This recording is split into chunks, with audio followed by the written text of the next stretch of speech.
Ça, c'est un des éléments très, très, très fondamentaux, une des règles d'interprétation de la technique, absolument.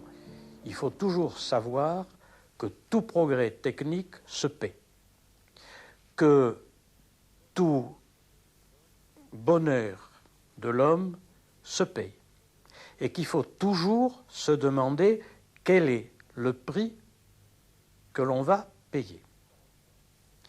Il suffit par exemple de prendre, à l'inverse de ce que nous venons de dire maintenant, quand Hitler est arrivé au pouvoir, on a dit mais les Allemands sont fous, ils ont tous été pour Hitler, ou presque.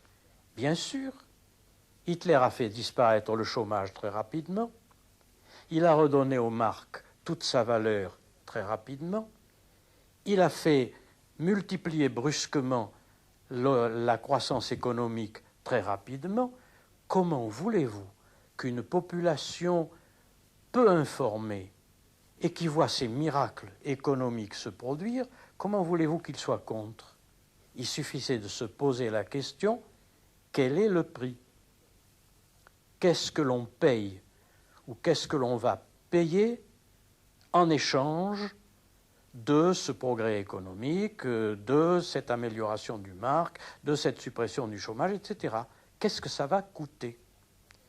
Et on se serait alors rendu compte qu'effectivement, ça risquait de coûter très cher, ces réussites-là. Mais ça, c'est typique de notre société moderne. Alors que dans une société traditionnelle, eh bien, on pose toujours cette question-là. Toujours. C'est-à-dire, si je fais ceci qui